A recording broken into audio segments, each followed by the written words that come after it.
ini inventory, maka kemudian klasifikasinya. Inventory adalah atau persediaan itu adalah aset ya. Jadi dia termasuk aset. Aset yang tujuannya adalah untuk dijual gitu. Aset yang tujuannya untuk dijual. Aset untuk melaksanakan apa namanya bisnis gitu ya. Jadi aset tadi dibeli tujuannya adalah untuk dijual kembali. Nah, dalam hal ini tidak hanya terbatas pada misalkan pada barang dagangan yang memang bisa moving gitu ya. Bahkan termasuk aset tetap itu juga inventory gitu ya. Contohnya rumah. Rumah itu kalau kita bicara tentang rumah sebagai tempat tinggal, sebagai kantor, maka itu akan masuk ke dalam aset tidak tetap yang namanya building. Deh. Tetapi rumah ini kalau tujuannya dibeli untuk dijual kembali, maka dia termasuk ke dalam inventory. Dan memang bisnisnya itu usahanya adalah jual beli rumah. Sehingga kemudian klasifikasi dari rumah sebagai aset tetap berubah menjadi persediaan atau inventory. Nah, di sini poin utamanya adalah aset item. Item dari aset yang held. Held itu artinya yang dibeli, yang dikuasai, yang dimiliki. Tujuannya untuk apa? Item held for sale. Tujuannya untuk dijual kembali. Gitu. Dijual kembali, Pak, berarti kalau saya punya kendaraan terus saya jual, itu masuk inventory. Nanti dulu. Tapi dalam hal tujuannya adalah memang daily activity-nya ordinary course. Jadi memang setiap harinya itu memang jualan itu. Gitu. Kalau rumah ya memang dia perusahaan real asset. Tujuannya adalah jualan rumah gitu. Atau menyewakan rumah. Nah, tapi dalam hal ini tujuannya kalau dijual ya jelas jualan rumah bukan sewa. Gitu. Itu masuk ke dalam yang namanya inventory. Kalau selain itu apa Pak? Ya berarti bukan inventory. Apalagi kalau tujuannya bukan untuk dijual. Kemudian bisa juga bentuknya adalah barang. Ya. Barang yang akan digunakan dalam sebuah proses produksi. Dalam hal ini yang dimaksud apa? Barang yang akan digunakan dalam sebuah proses produksi, yaitu ada tiga hal, yaitu bahan baku. Dalam hal ini adalah bahan baku. Gitu ya. Karena dalam sebuah proses produksi, cost yang termasuk dalam proses produksi itu ada tiga, yaitu bahan baku, kemudian ada tenaga kerja langsung, kemudian ada yang namanya overhead. Gitu ya. Overhead ini apa? Overhead itu adalah biaya-biaya produksi selain bahan baku langsung dan tenaga kerja langsung. Jadi ada tiga itu. Nanti di semester depan kalian akan belajar tentang cost accounting. Nah ini berarti persediaan itu adalah bisa persediaan dalam bentuk bahan baku, bisa persediaan dalam proses. Ada tiga ya tadi. Kemudian yang ketiga adalah persediaan barang jadi. Tujuannya akan digunakan dalam proses produksi atas barang yang nantinya tujuannya untuk dijual kembali. Maka ini termasuk persediaan. Gitu. Persediaan bahan baku tujuannya adalah untuk produksi. Barang dalam proses artinya dia masih belum jadi. Gitu ya. Ada yang mengatakan barang setengah jadi. Sebenarnya nggak setengah jadi juga. Ada yang seperempat jadi, ada yang sepertiga jadi. Gitu ya. Ada yang sudah mendekati. Nanti kemudian kita menghitung menggunakan produk ekuivalen. Nah, barang dalam proses artinya belum jadi. Belum. Masih dalam proses. Kok bisa Pak? Di tengah-tengah gitu. Bisa saja. Gitu. Karena dalam satu batch nggak langsung selesai. Gitu ya. Karena dibatasi oleh jam kerja. Maka kemudian ada yang nanggung. Baru di paket PCB-nya doang. Gitu ya. Belum dikasih casing, belum dikasih baterai kalau kita bicara tentang produksi handphone. Gitu ya. Gitu. Nah, terus kemudian yang ketiga adalah persediaan barang jadi artinya memang sudah ready untuk dijual gitu ya. Itu termasuk dalam inventories. Kalau dalam proses produksi ada tiga, persediaan bahan baku atau bahan mentah, persediaan barang dalam proses artinya masih perlu proses lebih lanjut, yang ketiga adalah persediaan barang jadi. Itu inventory. Nah, kemudian ini biasanya perusahaan yang menggunakan inventory itu apa? Ada dua, yaitu perusahaan merchandising atau perusahaan dagang dan perusahaan manufaktur. Nah, kalau perusahaan dagang hanya punya satu persediaan, yaitu persediaan bahan barang, persediaan barang apa? Barang yang mau dijual gitu ya, barang dagangan gitu. Nah, kalau dalam perusahaan manufaktur tadi sudah saya sampaikan ada tiga persediaan: persediaan bahan baku, persediaan barang dalam proses, dan persediaan barang jadi. Nah, persediaan barang jadi inilah yang kalau bagi perusahaan dagang itulah barang dagangannya gitu. Kalau perusahaan manufaktur ya yang dijual itu ya yang barang yang sudah jadi. Oke. Nah, kemudian penyajiannya seperti apa? Ini adalah seperti ini. Jadi inventory itu seperti itu ya. Ya penyajiannya bisa begini gitu ya dalam satu akun atau bisa juga dipecah gitu ya. Tergantung atau memang hanya satu persediaan tetapi nanti dalam persediaan ini ada buku pembantunya, buku pembantu persediaan, artinya buku besarnya yang lainnya persediaan barang A, persediaan barang B, persediaan C, D, E gitu ya, itu nanti di buku besar pembantu gitu ya. Nah, penyajiannya begitu. Kemudian pembelian ini terjadinya apa? Dari pembelian barang dagangan ya, dalam bentuk ready for sale, artinya memang sudah siap untuk dijual gitu. Kemudian, nah ini kalau dalam perusahaan di sini perusahaan merchandising atau perusahaan apa namanya dagang ya cuma satu akunnya inventory, cuma nanti dipecah-pecah di buku besar pembantunya. Nah kemudian kalau perusahaan manufaktur ada tiga, yaitu merchandise and finished good. Ya artinya ini persediaan barang jadi gitu ya.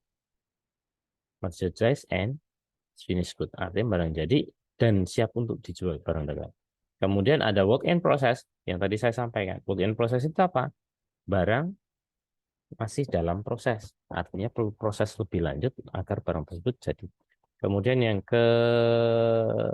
ketiga adalah raw material. Nah, raw material ini apa? Raw material ya bahan mentah, bahan baku.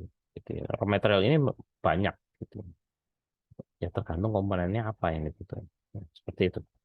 Oke.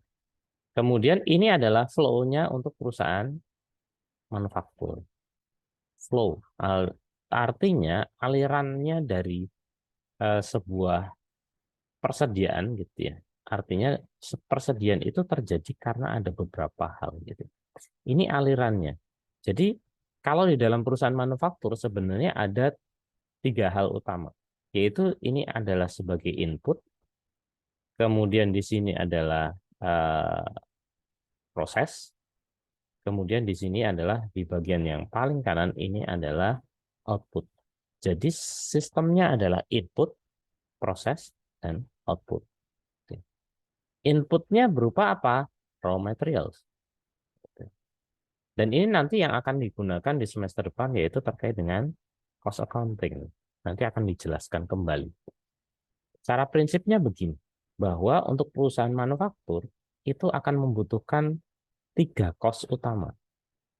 Ya, main production cost, yaitu raw material, bahan baku, gitu ya. Bahan baku ini nanti ada bahan baku langsung, tidak langsung.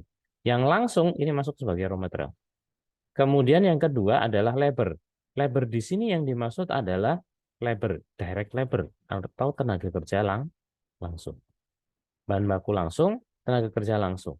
Nah, biaya-biaya produksi di luar di luar bahan baku langsung dan tenaga kerja langsung itu disebut sebagai overhead, gitu ya. Biaya produksi lain-lain. Contohnya apa?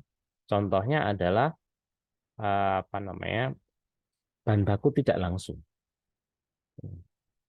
Maksudnya bagaimana sih Pak? Kok ada yang langsung, ada tidak langsung? Bahan baku langsung, contohnya kalau kita bicara tentang membuat handphone, berarti ada baterainya. Itu bahan baku langsung. Kemudian ada LCD-nya. Kemudian ada PCB-nya. Kemudian ada kameranya. Ada apa namanya? Earphone, kok earphone. Ada speakernya. Ada mic-nya. Ada kameranya. Ya. Dan komponen-komponen yang lain gitu ya. Artinya apa?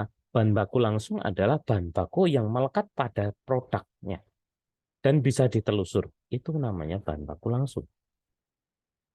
Oke. Nah, kalau tenaga kerja langsung yang mana?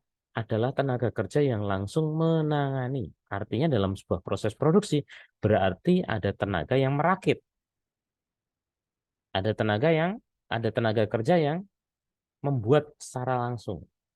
Kalau mobil ya berarti ada tukang lasnya, ada yang masang joknya. Nah, itu tenaga kerja langsung. Memangnya ada yang tidak langsung, Pak? Ada. Contohnya adalah security di bagian pabrik. Itu tenaga kerja tidak langsung. Kemudian supervisor, itu tenaga kerja tidak langsung karena dia tidak langsung menangani, gitu ya. Atau manajer produksi, itu adalah tenaga kerja tidak langsung karena tidak langsung terlibat dalam proses produksinya, tidak menangani secara langsung, gitu ya. Yang jelas yang security itu tadi jelas.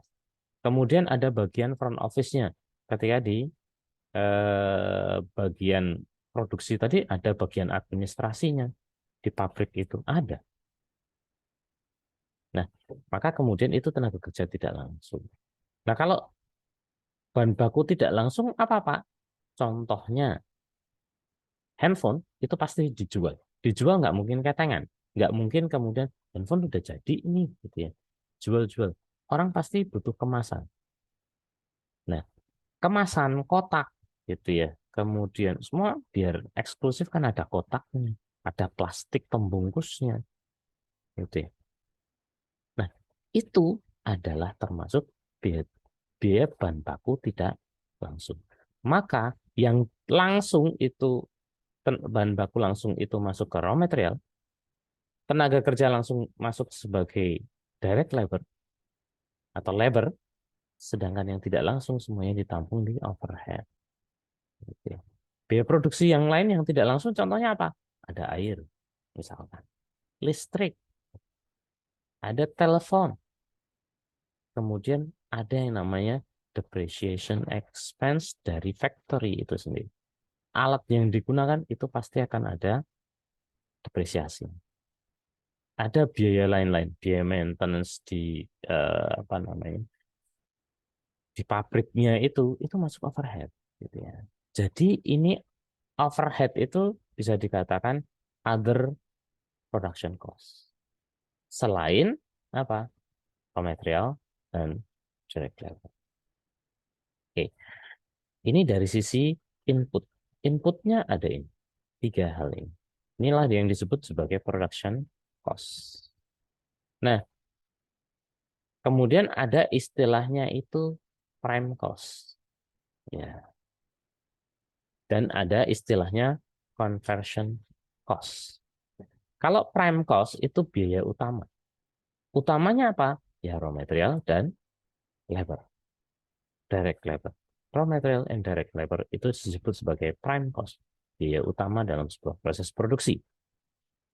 Nah, yang kedua adalah ada istilahnya conversion cost, biaya konversi. Sederhananya, biaya konversi adalah yang mengkonversi dari bahan baku menjadi bahan barang jadi.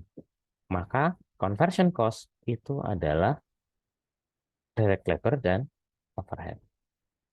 Loh, raw material nggak masuk. Ini raw material itu adalah yang dikonversi. Jadi yang namanya conversion cost adalah direct labor dan overhead. Input. Nah, oke. Kemudian proses. Nah, raw material ini kemudian masuk ke dalam proses produksi. Dan itu ditampung di dalam akun yang namanya work in process atau barang dalam proses. Masuk raw material, masuk proses produksi. Direct labor masuk. Kemudian ada overhead. Nah, kalau indirect material, indirect labor itu ditampung dulu di overhead. Baru setelah itu masuk ke dalam akun work in process. Nah, kemudian pengakuannya dari apa? Sebagai cost of good manufacture, COGM gitu ya. Nah, COGM kan, pengakuannya input, debit, ya sini kreditnya adalah COGM, cost of good manufacture. Nah, itu. Kemudian Di sini untuk akun inventory ini adalah dari raw material gitu ya. Ya ini cost of good purchase. Ini kalau perusahaan merchandising gitu ya. Kita selesaikan dulu yang manufaktur ya, biar nggak bingung. Karena ini dicampur. Nah, kemudian work in process dari raw material, direct labor, overhead masuk dalam work in process. Maka kemudian setelah jadi namanya adalah cost of good manufacture, yaitu harga pokok produksi, HP prod gitu ya, bukan HPP, itu ya harga pokok penjual. Nah, begitu sudah jadi, nah ini ditransfer ke finished good. Nah, finished good, kemudian barangnya terjual, maka pengakuannya adalah sebagai cost of good sold. Nah, di finished good ini adalah bagian dari inventory, yaitu finished good inventory. Gitu. Nah, di sini juga kalau belum selesai, maka akan jadi inventory juga, yaitu work in process inventory. Gitu. Nah, kalau sudah selesai, ya berarti dari work in process ditransfer ke finished good terjual, maka jadilah cost of goods sold. Oke, selesai. Itu untuk di perusahaan manufaktur. Sedangkan untuk perusahaan apa namanya dagang, maka dia beli barang, good cost of good purchase gitu ya. Kemudian terjual, jadilah cost of goods sold. Jadi dia beli barang, tujuannya untuk dijual kembali. Udah selesai gitu aja. Lebih sederhana. Itu kalau untuk alur untuk perusahaan dagang. Sedangkan yang ini adalah perusahaan manufaktur. Lebih panjang. Gitu ya. Nah, berikutnya, cara menghitung cost of goods sold. Cost of goods sold. Kepanjangannya saja cost of goods sold. Gitu ya. Maka sebenarnya cost of goods sold adalah cost atas barang yang sudah terjual kalau bahasa Indonesia. Nah, istilah itu kemudian jadi apa namanya? Harga pokok barang dagangan. Harga pokok penjualan, bukan harga. Harga pokok penjualan. Sebenarnya artinya itu lebih tepatnya adalah harga pokok atas barang yang terjual. Nah, itu.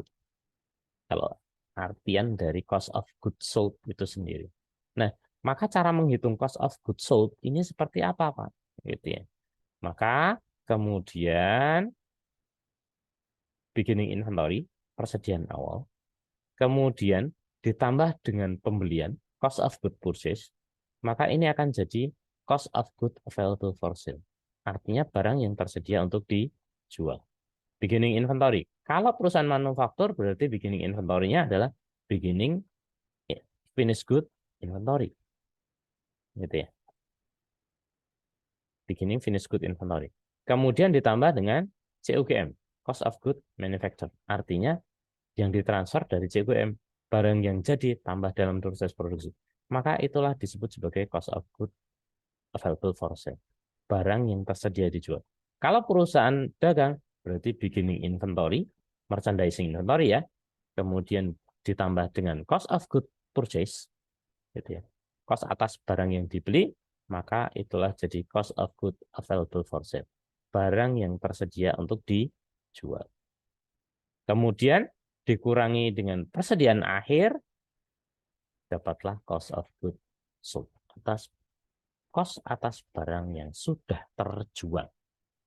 Nah, cost of goods sold itu pengakuannya adalah sebagai expense, bukan cost lagi. Kenapa? Karena sudah berubah dari cost berubah menjadi expense karena sudah terjual, karena sudah digunakan, karena sudah dijual. Ya.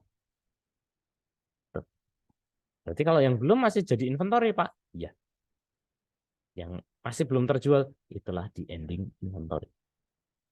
Sebenarnya logika dasar perhitungan cost of goods sold ini bagaimana sih, Pak? Sederhana saja. Pertama, ada persediaan awal. Yang kita punya awal berapa? Ditambah kita beli berapa, gitu ya. Persediaan yang kita beli. Berarti total itu adalah dari persediaan awal, kemudian kita tambah dengan yang persediaan yang kita beli, itu adalah barang yang tersedia untuk dijual. Kemudian untuk mengetahui berapakah yang sudah terjual, maka kita hitung persediaan akhirnya. Yang tersisa berapa? Maka kemudian barang yang tersedia untuk dijual kita kurangi dengan barang yang masih ada di gudang yang kita punya, gitu ya. Itulah cost of goods sold. Cost atas barang yang sudah terjual. Gitu. Oke, dari sini mudah-mudahan lebih lebih bisa dipahami. Kemudian, nah, untuk pencatatan terkait dengan persediaan ini ada dua metode, yaitu metode pencatatannya menggunakan sistem, bukan metode, tapi sistem. Sistem perpetual dan periodik. Beda, Pak. Beda. Kalau sistem perpetual itu adalah yang dicatat setiap kali terjadi penjualan, kita langsung mencatat adanya cost of goods sold. Gitu ya. Pembeliannya dicatat, semua yang terkait dengan pembelian dicatat ke akun inventory. Gitu. Ya, ini sudah kita pelajari di semester lalu. Oke. Nah, kalau inventory cash flow-nya untuk perpetual, ya pembelian barang dagangan di debit inventory. Ini mengingatkan saja. Kemudian freight in dicatat ke inventory. Cost of goods sold di debit dan inventory di kredit setiap kali terjadi penjualan. Kemudian eh, kemudian subsidiary gitu ya. Subsidiary itu perusahaan mencatat quantity, ya berapa jumlahnya dan cost dari masing-masing inventory on hand. Ini muncul di kartu persediaan, ya. Maka kemudian perpetual inventory system ini mencatat secara kontinu terkait dengan akun inventory maupun cost of goods sold. Sedangkan kalau metode periodik itu mencatatnya di akhir. Judulnya saja periodik. Maka pembelian itu dicatat di akun pembelian. Kemudian persediaan akhir persediaan itu ditentukan berdasarkan perhitungan fisik. Fisik. Ya. Artinya dihitung berapa jumlah yang tersisa gitu ya.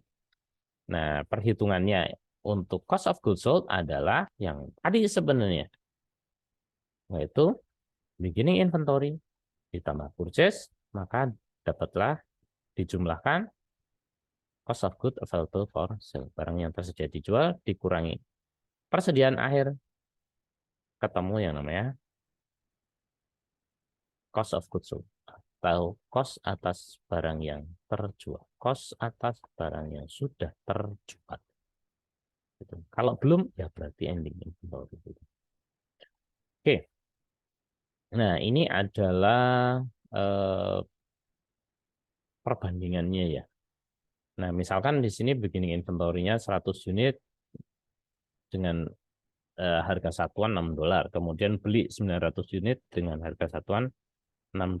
Jual 600 unit dengan harga $12 dan persediaan akhir adalah 400 unit dengan harga $6.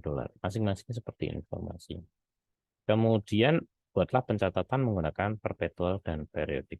Nah, kalau dicatat menggunakan perpetual dan periodik, jadinya seperti ini. Di beginning inventory, ya sudah, inventory muncul sebagai inventory on hand 600. Ini sama. Kemudian beli. Nah, pada saat pembelian, kalau metode perpetual dicatat di akun inventory. Sedangkan metode periodik dicatat di akun pembelian atau purchase.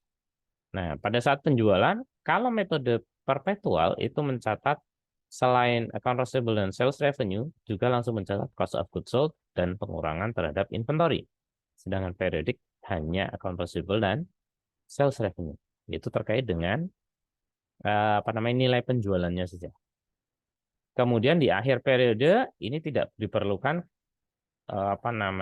untuk metode perpetual itu jurnal gitu. Nggak perlu karena ending inventory selalu diupdate, otomatis akan update terus 2000.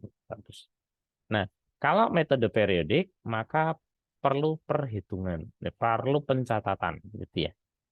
Maka inventory ending itu penyesuaian ya, ending inventory-nya 2400 di debit gitu ya. Kemudian cost of goods sold 3600 debit. Kemudian di kredit adalah pembelian dan inventory beginning 600.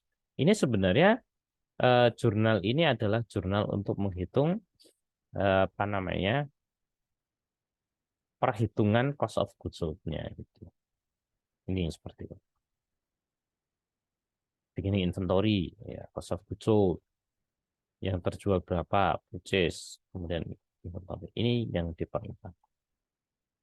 Kemudian bagaimanakah kalau inventorinya itu over and short, gitu ya. Artinya ada lebih, ada kurang, ada selisih. Dengan asumsi, contohnya seperti ini. Dengan asumsi bahwa akhir periode pelaporan, perpetual inventory account, jadi akun inventory,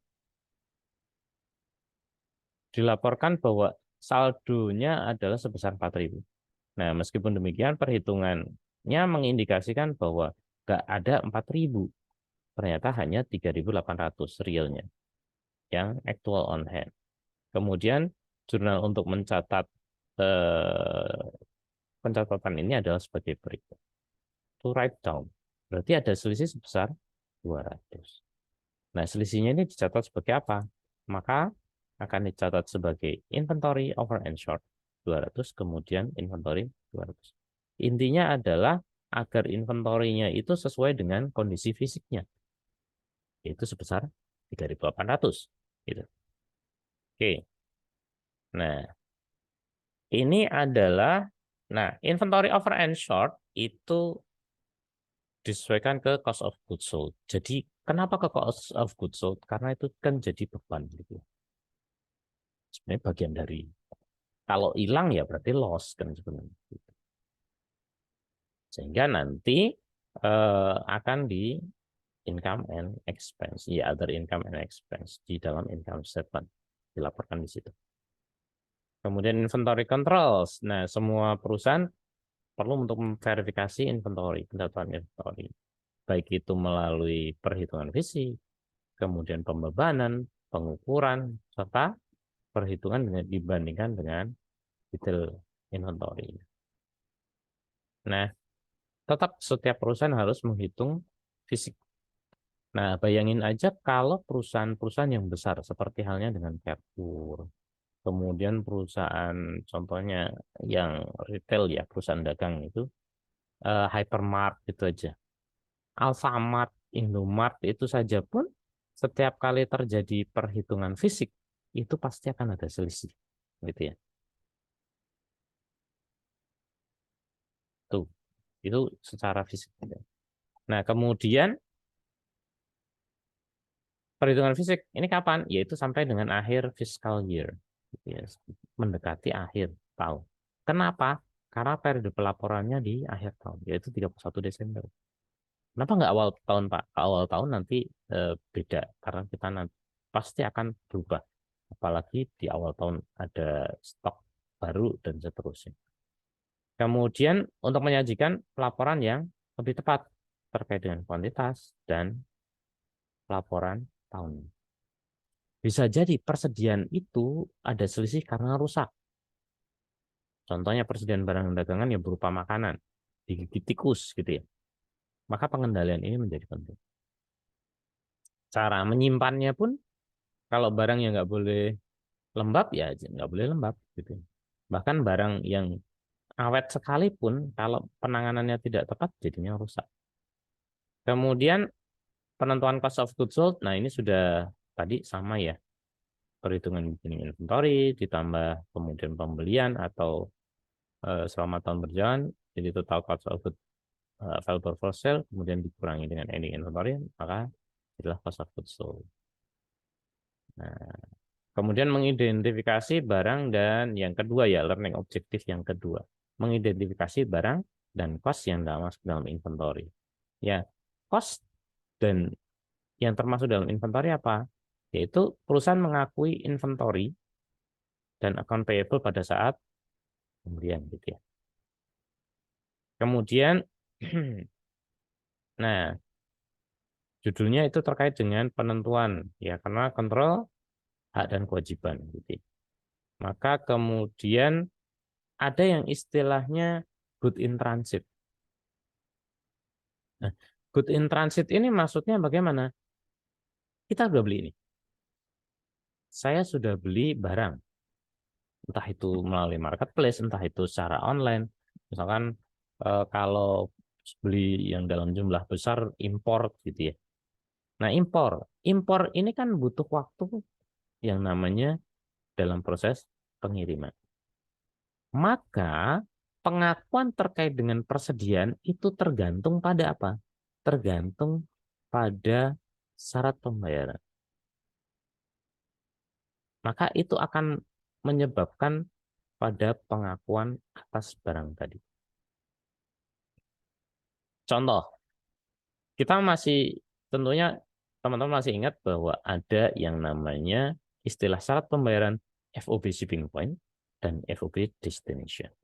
Nah, FOB ini kepanjangannya apa? Free on board. Shipping point artinya biaya angkut itu yang nanggung adalah pembeli.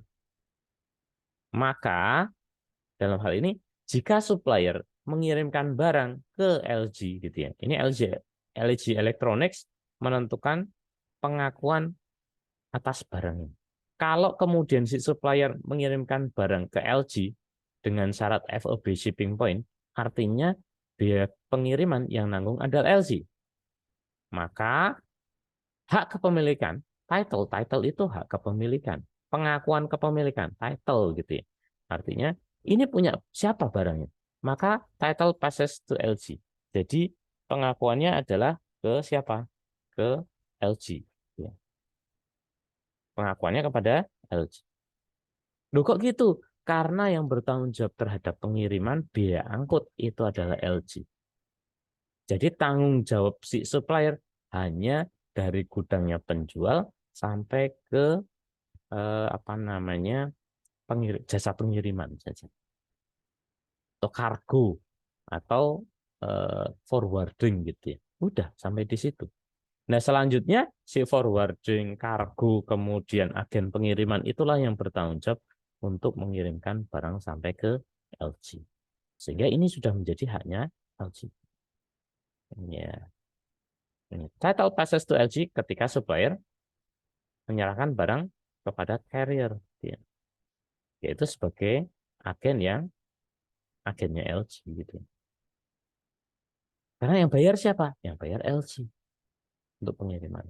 Nah, tapi jika supplier mengirimkan barangnya itu dengan syarat FOB destination atau free on board destination, artinya seluruh tanggung jawab pengiriman itu adalah dibebankan supplier.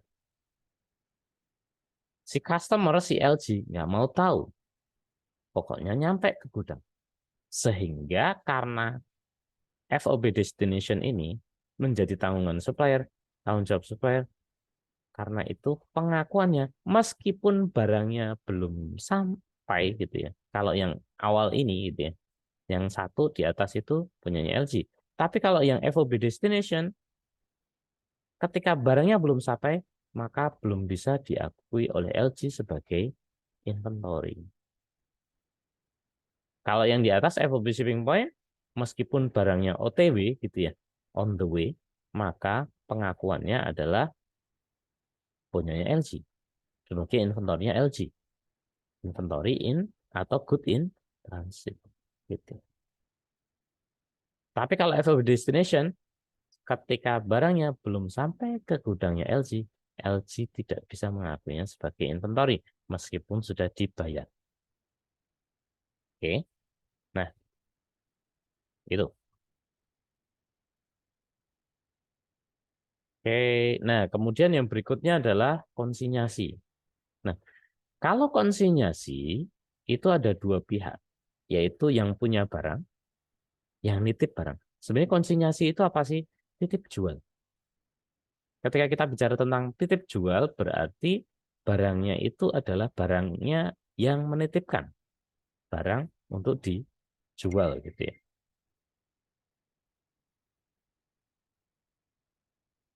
Oke,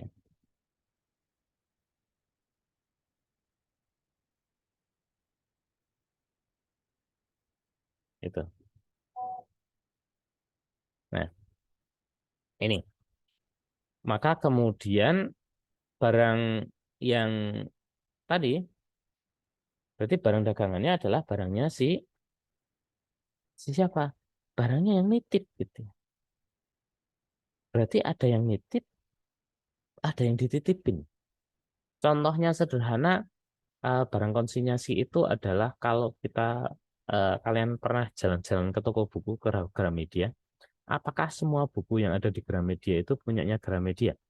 Tidak.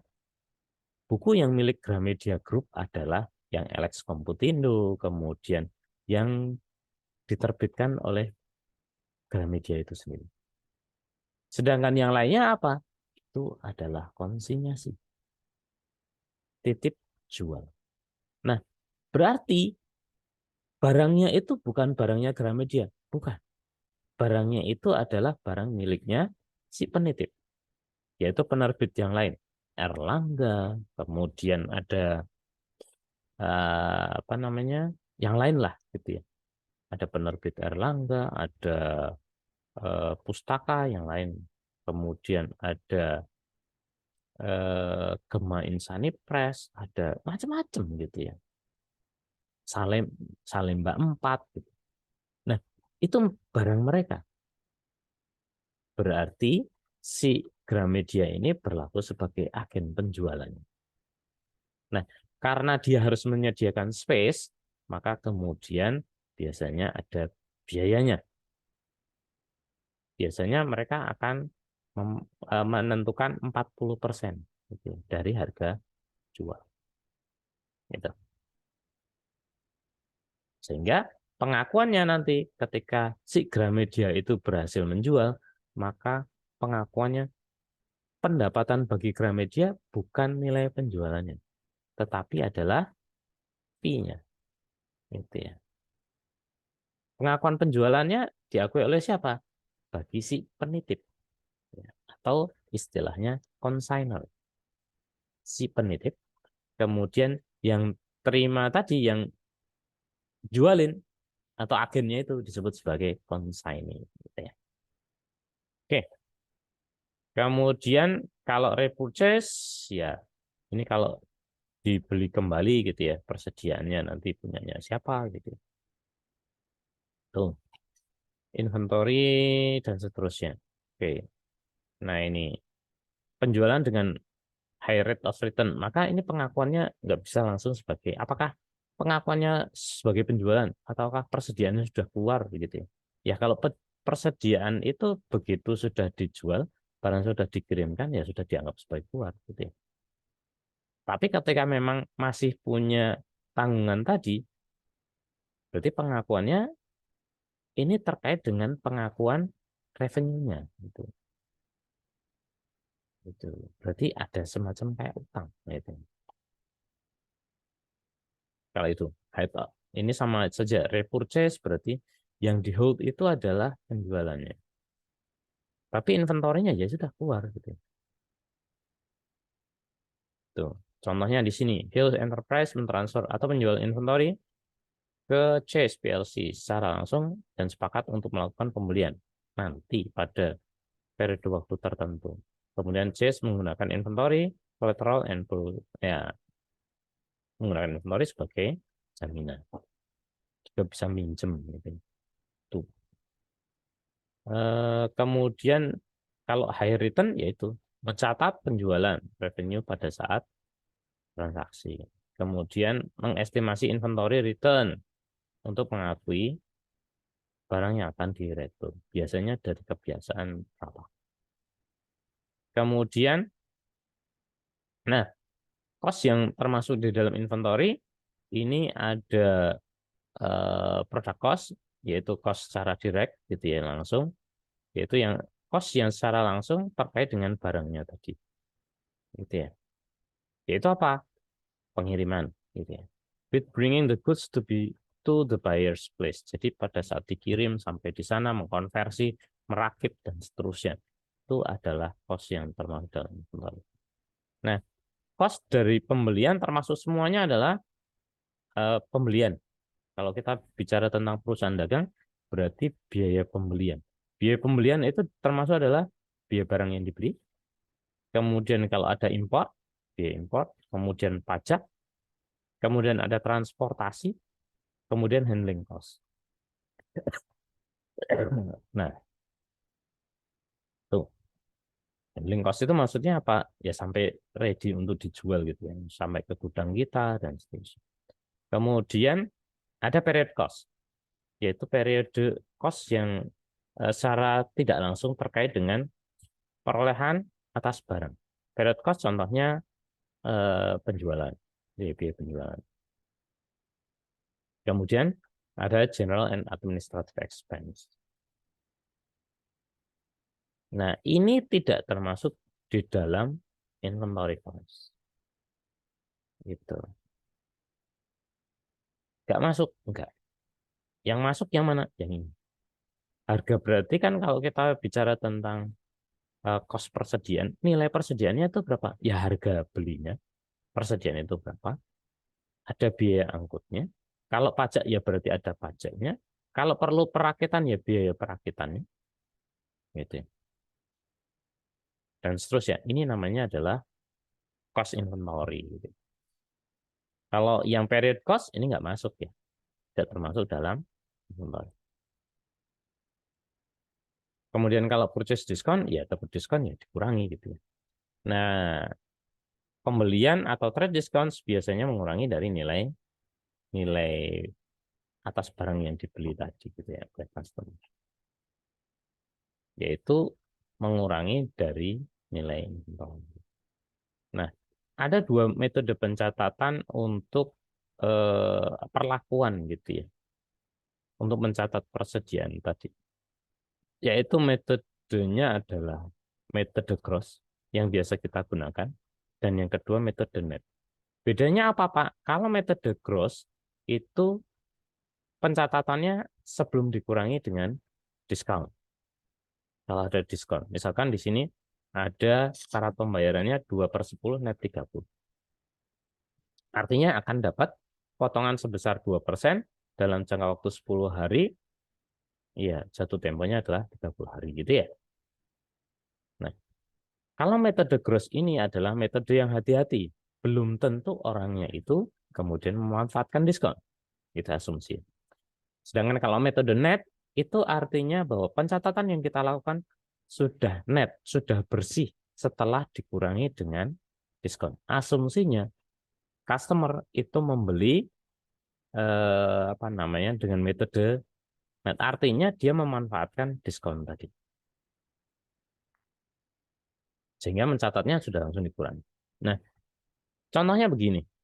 Kalau dalam metode gross, pada saat pembelian, ya, misalkan 10.000. Maka kalau metode gross, pengakuan pembeliannya adalah sebesar 10.000. Kemudian account payable 10.000. Sedangkan kalau metode net, langsung dikurangi dengan diskon, yaitu 2% dikali 10.000. 9.800. Oke. Kemudian, kalau metode gross, pada saat kita apa namanya menerima pelunasan gitu ya dari customer, maka kemudian kita catat account payable, kemudian dicatat adanya purchase discount. Dan maaf ini pembayaran ya. Berarti kita beli. Kebalik saya. Nah, kalau kita beli, maka kemudian kita bayar utang. Kalau tadi kan kita terima, ini bayar utang. Nah, bayar utang, account payable-nya ya sebesar gross-nya gitu ya. Kemudian purchase discount, kita dapat diskon pengurangan, kemudian uang kas yang dibayarkan itu adalah sebesar pengurangan dengan diskon. Nah, sedangkan kalau metode net, pada saat pembelian, ya sudah, account payable, langsung net saja. Karena sebelumnya sudah kita catat net, ya account payable cash. Tidak dicatat lagi adanya purchase discount. Metode net. Nah, kalau metode gross, misalkan gagal nih pembayarannya, kita nggak bisa bayar sesuai dengan periode diskon. Maka kita akan mencatat account payable 6.000, cash 6.000. Tapi kalau metode net, karena sebelumnya sudah kita catat di awal pengurangan diskon sebesar 2%, sehingga kemudian di net method ini account payable-nya 5.880, kemudian purchase discount loss, ya dicatat sebagai loss, atau purchase discount forfeited, kemudian cash, gitu. Jadi ada akun tambahan. Itu ya. Sampai di sini ada pertanyaan? Oke. Belum, Pak. Nah, ya. Belum, Pak. Belum, ya. Kemudian kita yang tujuan pembelajaran yang ketiga adalah membandingkan cash flow assumption terkait dengan inventory. Nah, cash flow assumption ini ada beberapa, gitu ya. Ada bervariasi. Salah satunya adalah specific identification, kemudian first in first out, dan yang ketiga adalah average cost. Ada 3. Kalau dulu ada yang namanya LIFO, last in first out, tapi nggak dipakai lagi. Yang digunakan adalah first in first out. Specific identification, first in first out, LIFO, dan average. Itu. Ada 3 ya. Nah, asumsinya begitu. Maka kemudian sebagai ilustrasi, kalau kita menggunakan istilahnya adalah, nah ini coba kita cek saja dulu di sini. Cash flow methodnya ini adalah pembelian berdasarkan tanggal, pembelian dan penjualan. Jadi ini adalah kartu persediaan. Ada tanggal, ada pembelian, penjualannya. Oke. Jadi masing-masing ada tanggalnya. Tanggal 2 Maret, pembeliannya 2.000 dengan harga 4 dolar, 4 euro. Saldonya adalah di sini 2.000 unit. Ya, ini 6.000. Nah, 6.000 unit dari pembelian tanggal 15 dengan harga 4,4. Saldonya 8.000 unit. Nah, 8.000 unit ini sebenarnya terdiri dari 2 pembelian tanggal 2 dan tanggal 15 dengan harga beli yang berbeda. Kemudian di tanggal 19 jual 4.000 unit. Ya, kemudian sisanya tinggal 4.000 unit. Di tanggal 30 Maret beli lagi 2.000 unit dengan harga 4,75 euro. Sehingga total persediaannya adalah 6.000 karena sisa 4.000 ditambah 2.000. Nah, ketika kita menghitung gitu ya, menghitung apa namanya cost of goods gitu ya, barang yang tersedia untuk dijual, maka beginning inventory 2.000 dikalikan dengan 4 euro, 8.000. Pembelian 6.000 kali 4,4, 26.400. 2.000 kali 4,75, 9.500. Gitu ya. Ini good available for sale. Kemudian good available for sale-nya berapa? 43.900 euro. Ini barang yang tersedia untuk dijual. Maka ketika kita menghitung persediaan akhir, kalau bicara tentang specific identification atau identifikasi spesifik, ya sesuai dengan cost flow, itu melekat dengan cost cost flow itu melekat pada barangnya. Nah, ini metode ini digunakan hanya ketika memang praktis gitu ya, untuk memisahkan dari pembelian yang berbeda, artinya tempatnya juga beda. Nah, cost of goods sold termasuk di dalam cost untuk spesifik item yang dijual. Artinya bagaimana? Kalau tadi, nah, misalkan di sini ada persediaan awal nih, atau pembelian di awal gitu. Ini persediaan awal kan, 2.000. Nah, 2.000 ini adalah dari pembelian yang tanggal 2 Maret gitu. Tanggal 15, 4,4. Nah, ketika terjadi penjualan sebesar 4.000, nah 4.000 ini dari yang mana? Kalau specific identification, oh 2.000 atau semuanya dari pembelian tanggal 15. Ya sudah, berarti 4,4. Jadi 4.000 dikalikan 4,4, itulah cost of goods sold. Gitu. Itu kalau specific identification. Oh, kalau kemudian setelah diidentifikasi lagi, ternyata 4.000 ini terdiri dari 2.000 yang nilainya dari pembelian tanggal 2 Maret dan 2.000 dari tanggal 15. Ya sudah, berarti specific identification-nya 2.000 dikali 4, kemudian 2.000 dikali 4,4, totalnya 4.000. Itu adalah cost of goods sold-nya. Itu kalau specific identification. identification. Tergantung barang yang terjual yang mana. Maka identifikasinya ya sesuai dengan barang yang terjual cost-nya. Gitu ya. Nah, seperti itu. Itu specific identification. Jadi, perhitungan cost of goods sold-nya adalah sesuai dengan barang yang terjual. Kalau barang yang terjual di gudang A, ya berarti cost-nya A itu di gudang A itu berapa? Itu specific identification. Nah, kemudian ini digunakan ketika menghandle barang yang jumlahnya sedikit. Gitu ya. Dan bisa dipisahkan itemnya. Tapi kalau jumlahnya banyak, ini akan sangat merepotkan. Oke, ini jelas match antara actual cost dengan actual revenue, jelas. Dan barang yang jadi persediaan akhir itu pun juga matching. Gitu.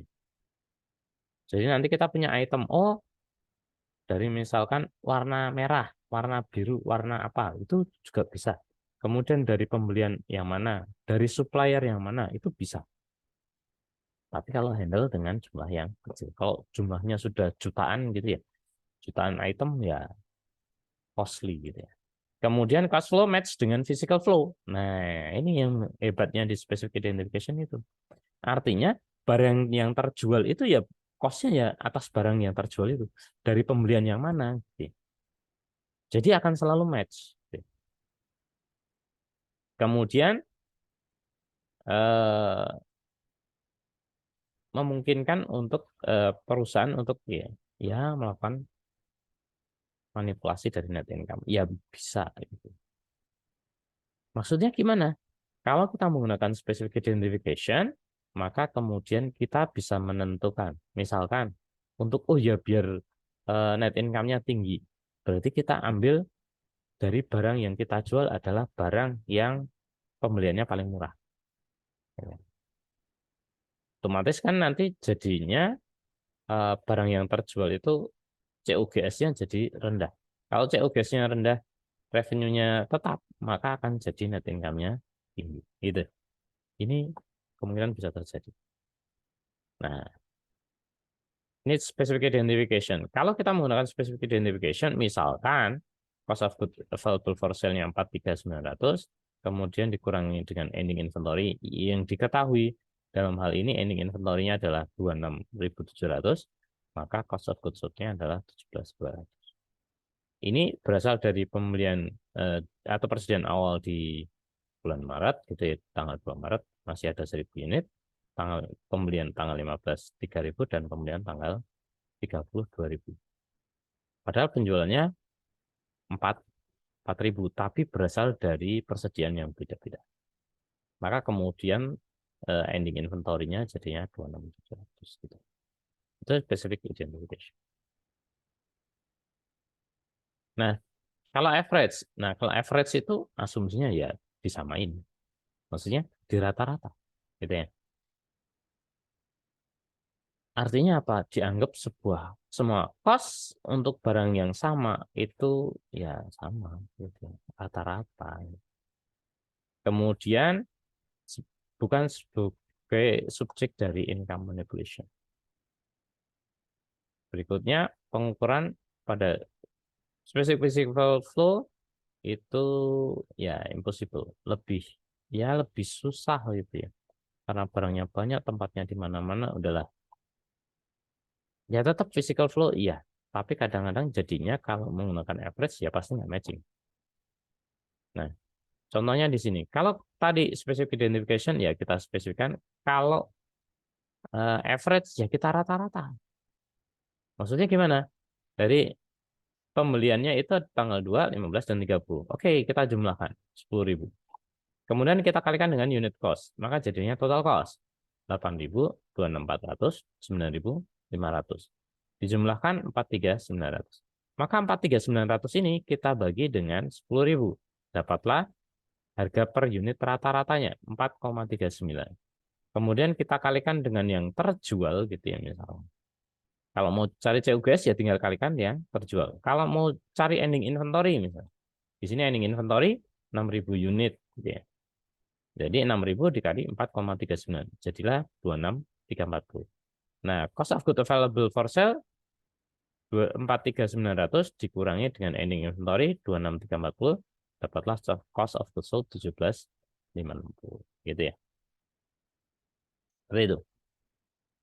Nah, kemudian yang berikutnya average itu ada juga istilahnya moving average.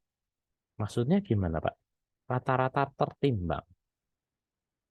Atau ada yang mengatakan rata-rata bergerak. Maksudnya bergerak ya sesuai dengan perubahan pada persediaannya. Yang akan menentukan perubahan ini ketika terjadi pembelian.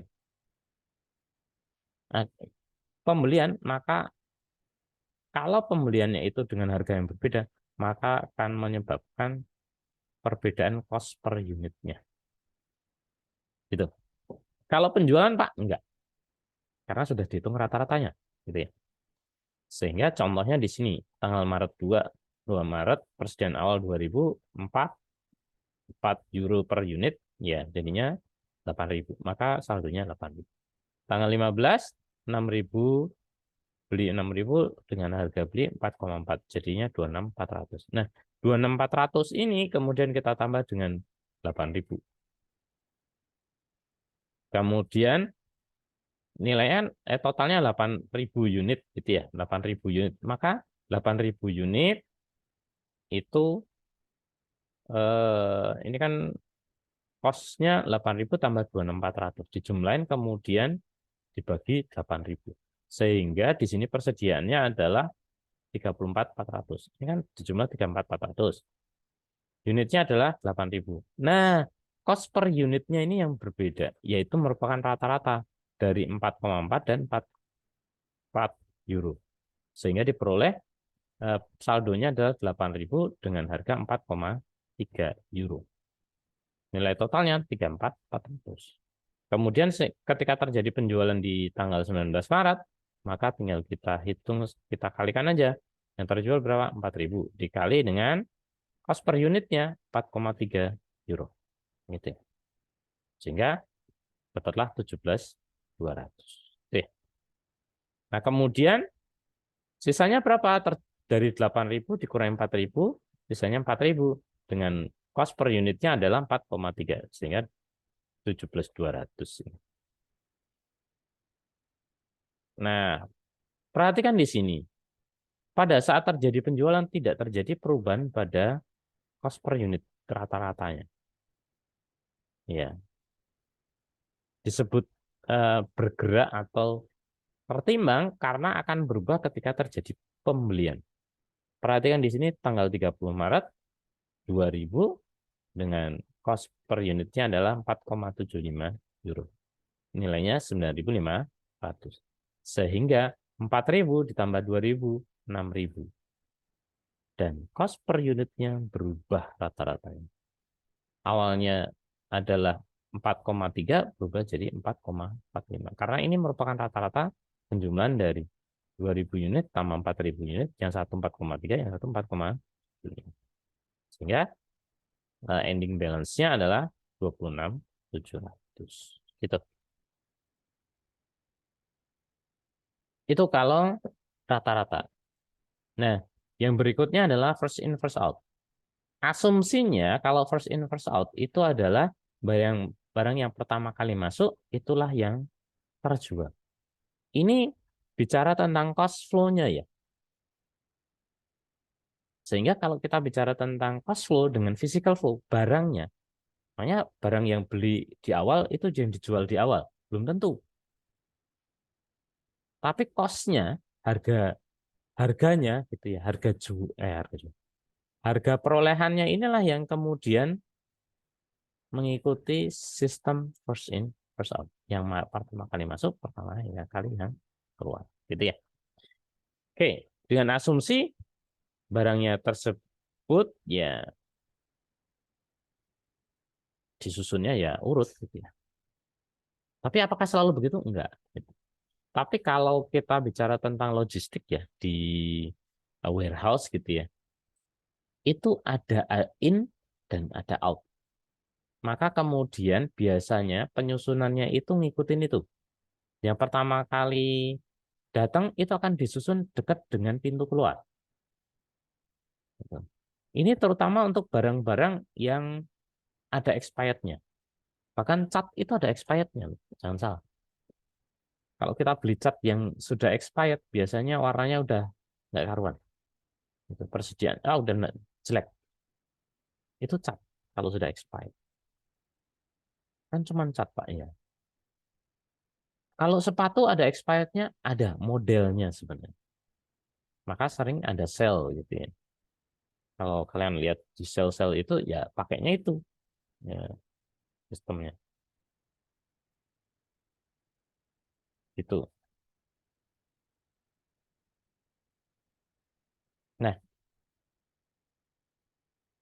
Nah, dengan asumsi barangnya tadi sesuai. Kemudian, nah perkiraan gitu ya. Approximate the physical flow of goods ya diperkirakan physical flow-nya itu. Kemudian ending inventory itu mendekati dengan current cost yang sekarang. Kenapa? Karena ending inventory-nya adalah yang eh, yang saat ini gitu.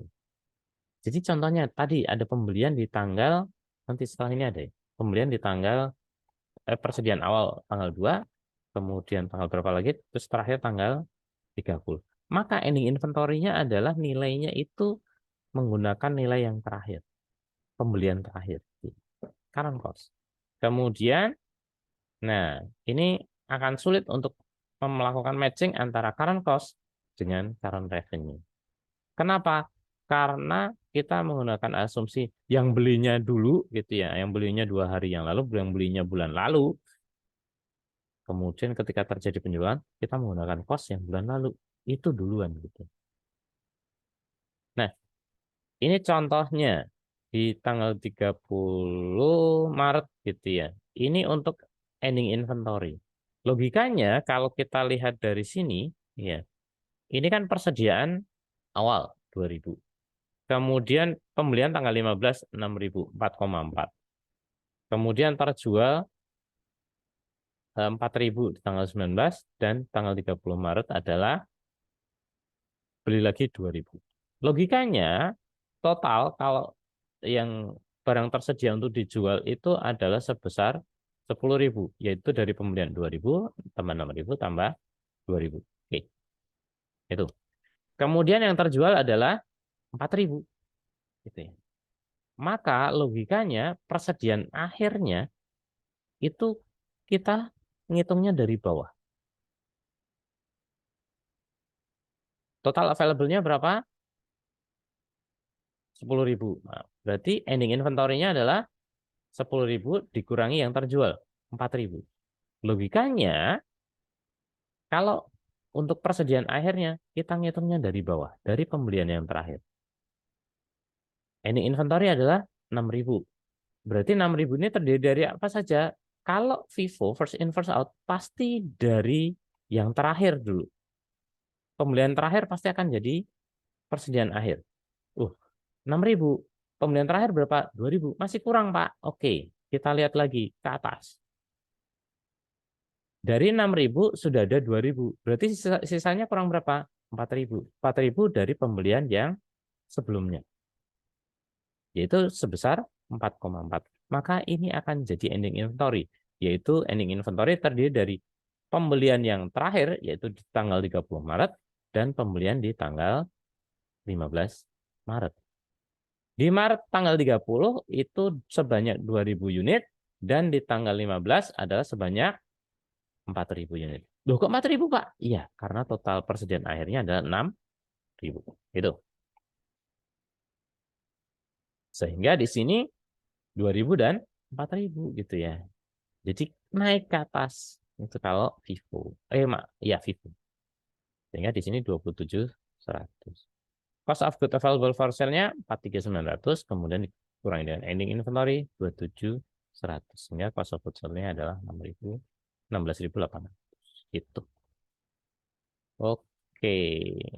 Nah, Kalau FIFO method menggunakan perpetual, ya kurang lebih sebenarnya sama gitu ya. Perpetual ya. Jadi kalau perpetual itu nanti jadinya seperti ini. Dia tetap dipisahin gitu ya. Kalau average tadi kan digabung cost-nya. Kalau ini nggak bisa. Jadi 2000 gitu ya di tanggal 2 Maret. Ya udah ke 2000 dengan cost per unitnya adalah 4. Maka kemudian kalau beli lagi di tanggal 15, ya berarti terdiri dari persediaannya. Memang totalnya 8.000, ya, tapi terdiri dari 2.000 dan 6.000 dengan cost per unitnya 4 dan 4,4. Gitu ya. Kalau terjadi penjualan, kalau menggunakan Vivo, berarti yang terjual adalah first in first out dulu. Yang awal dulu yang dijual berarti 2.000 dikali 4. Baru kemudian kalau kurang diambilkan dari yang pembelian terakhir 6.000 ini. Maka 2.000 dikalikan dengan 4,4 di tanggal 15. Karena yang di tanggal 2 kan 4 dolar, 4 euro per unit. Terjual 4.000 ya berarti diambil 2.000 4 euro, kemudian 2.000 4,4 gitu. Nah, berarti persediaan akhirnya juga ada dua dong, Pak. Iya, berarti itu berasal dari pembelian yang paling akhir 4,75 dan sisa dari pembelian sebelumnya, yaitu 4.000 kali 4,4. Gitu ya. Tuh. Oke. Nah, ini ada perbandingannya. Datanya itu beginning dan seterusnya sama, sales expense, income tax 40%. Nah, kalau kita bandingkan hasil perhitungan untuk net income-nya, maka metode Vivo itu menjadi lebih tinggi. Gitu. Karena apa namanya, cost of goods sold-nya itu menggunakan eh, apa namanya, cost yang paling rendah gitu ya. Sedangkan kalau average, ya dia rata-rata, di rata-rata. Gitu.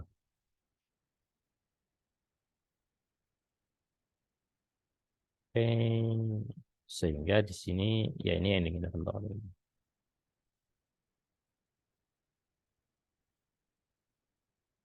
Oke, average ya. Kemudian, nah, ketika harganya naik, maka average cost itu akan menghasilkan cash balance di akhir periode yang lebih tinggi karena pajaknya lebih rendah. Average cost misalkan pajaknya nah ini kita lihat gross profitnya 42, pajaknya 12.800. Net income 19.200, return earning-nya 29.200 sehingga cash-nya 20.200 dibandingkan dengan Vivo gitu ya. Tuh. Oke, kita ke learning objektif keempat. Tujuan pembelajaran yang keempat adalah menentukan inventory error. Inventory error itu kalau ada terjadi kesalahan gitu ya. Nah, inventory error ini dampaknya seperti apa sih kalau misalkan yang periode sekarang kemudian ke periode berikutnya. Ingat bahwa akan jadi beginning inventory eh, di periode sekarang gitu ya, itu merupakan ending inventory dari periode sebelumnya. Atau kalau dengan kata lain misalkan dibalik, ending inventory dari tahun sebelumnya atau periode sebelumnya akan menjadi beginning inventory di tahun ini gitu ya. Jadi kalau saya mengatakan eh, ending inventory di 2022 itu akan menjadi beginning inventory di 2023 gitu ya. Itu lebih mudah. Sehingga nanti akan berpengaruh. Nah, perhatian di sini. Kalau untuk di statement of financial position atau di neraca, inventory adalah understate. Understate itu terlalu rendah, maka return earnings akan menjadi terlalu rendah. Working capital juga akan terlalu rendah, current ratio juga akan terlalu rendah. Return earnings, kok bisa ngaruh, Pak? Kalau inventorinya kita terlalu rendah, gitu ya, inventorinya, ending inventory di sini. Kita bicara tentang ending inventory. Yang disajikan di neraca itu kan ending inventory, bukan beginning inventory. Ending inventory-nya terlalu rendah, maka eh, akhirnya cost of goods sold-nya jadi ketinggian, terlalu besar, gitu ya. di income statement. Sedangkan komponen income statement adalah sales gitu ya, atau revenue, ya net sales dikurangi cost of goods sold, maka akan jadi gross profit. Nah, kalau pengurangnya ini lebih besar, maka net income-nya akan menjadi lebih rendah. Ketika lebih rendah, maka net income akan ditransfer ke retain earnings, ditutup ke retain earnings. Ini retain earnings-nya pasti akan jadi terlalu rendah. Gitu loh. Ya, jadi kalau terjadi kesalahan, Pak, bagaimana kalau overstate? Maka overstate juga akan sama. COGS akan berarti akan jadi kebalikannya gitu ya. Kalau inventory-nya overstate, maka COGS berarti under. Berarti akan jadi lebih rendah. Kalau ini kegedean, ending inventory-nya terlalu besar, COGS-nya akan menjadi terlalu rendah. Maka net income-nya akan menjadi terlalu besar. Net income-nya terlalu besar, maka retain earnings-nya akan jadi terlalu besar, naik. Karena akan retain earnings akan berbanding lurus dengan net income. Dan itu akan berbanding lurus dengan inventory-nya. Gitu ya. Nah, efek dari error dari net income di 1 tahun akan di counterbalance di tahun berikutnya. Nah, meskipun demikian, income statement akan menjadi misstate di 2 tahun. Misstate itu menjadi salah saji gitu ya. Di 2 periode itu akan jadi salah. Kalau di neracanya mungkin akan jadi counterbalance di tahun 2021 salah gitu ya. 2022 maka akan jadi balance. Loh kok gitu? Karena ending inventory akan jadi beginning inventory. Maka akan counterbalance. Tapi masalahnya di income statement-nya adalah misstate. Jadi salah saji. Baik di periode 2021 maupun 2022. Gitu. Karena jadi salah kaprah di sini. Oke. Nah, ini contohnya kalau ending inventory error di 2 periode gitu ya. 2021 di error. Ini ending inventory-nya lebih rendah gitu ya. Maka akan jadi beginning inventory di 2023. Tapi kalau kita lihat di sini, nah masalahnya adalah di net income-nya. Ini jadinya salah, 10.000 dan 20.000 gitu ya. Karena akan terbalik. Ini yang salah kan seperti ini. Sedangkan yang benar itu harusnya 20.000 di 2022, 2023 adalah 10.000. Berarti nanti kalau kita bicara tentang return earnings, maka akan jadi sama, 30.000, total income 30.000. Tetapi ketika kita bicara tentang laba rugi di periode masing-masing, parsial, maka akan jadi salah dan kebalik. Itu masalahnya. Harusnya itu 20.000 di 2022 dapat bonus, tapi malah justru di 2023 yang dapat bonus gitu ya. Padahal yang kerja keras di 2022 kan nggak fair. Gitu. Oke. Nah, kemudian financial statement ya kalau dari pembelian dan inventory maka kemudian understatement ya kalau understatement tidak akan berimbas pada cost of goods sold dan net income karena error akan terjadi offset di masing-masing gitu ya. Contohnya di sini pembelian, purchase dan inventory. Belinya salah, inventory-nya juga salah gitu ya. Pembeliannya understate. Maka di COGS-nya nggak ngaruh, di net income nggak ngaruh. Kalau ending inventory-nya understate gitu ya. Sehingga understate, nah di sini nggak ada pengaruh. Tapi di current ratio pengaruh. Kalau kita salah. Di 2 ya, purchase dan inventory. Di pembelian. Loh, kok pembelian understate kemudian COGS-nya no effect? Iya, karena COGS itu kan barang yang sudah terjual. Gitu. Bukan berarti dari, ya belum tentu dari pembelian yang ini. Nggak masalah sih. Oke, ya penentuan. Nah, LIFO. Kalau LIFO cost flow assumption, kalau menggunakan IFRS LIFO itu tidak diperbolehkan. Ya, LIFO, ya meskipun demikian, LIFO diperbolehkan untuk financial reporting untuk di US. Tapi kalau IFRS nggak boleh. Nah, tujuannya adalah untuk pajak di beberapa negara. Karena akan menghasilkan tax saving yang cukup signifikan. Jadi lebih menghemat pajak. Kalau di Indonesia nggak boleh tuh. IFO. Nah, ini contohnya last in first out. Last in first out. Bedanya apa? Kalau tadi FIFO, first in first out, ending inventory-nya adalah berasal dari yang terakhir gitu ya. Baru nanti dia naik ke atas. FIFO. Tapi kalau LIFO itu asalnya justru kebalik. Ending inventory adalah berasal dari yang awal.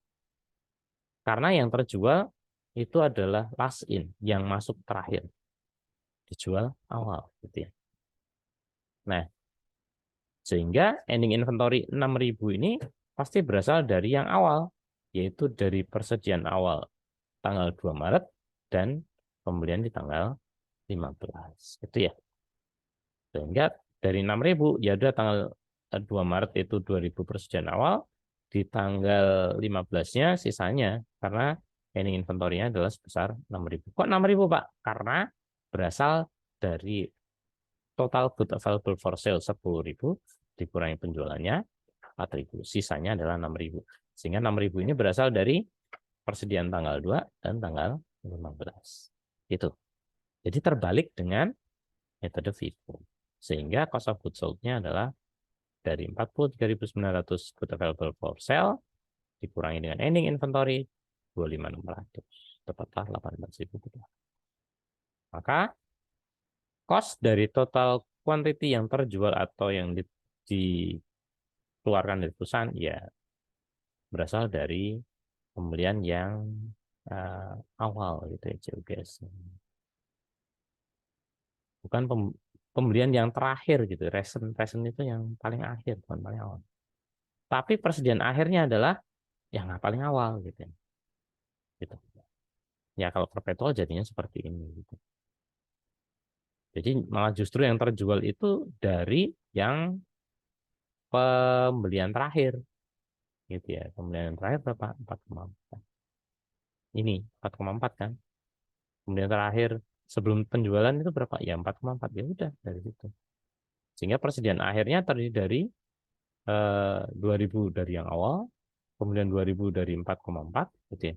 2.000 lagi dari yang pembelian di tanggal 30, 26, 300. Itu kalau kita menggunakan LIFO tapi metodenya adalah perpetual. Oke. Nah, kalau perbandingan antara average, FIFO, LIFO ya seperti ini. Net income-nya berbeda ya. Yang paling rendah adalah LIFO. Itu. Yang paling tengah-tengah average.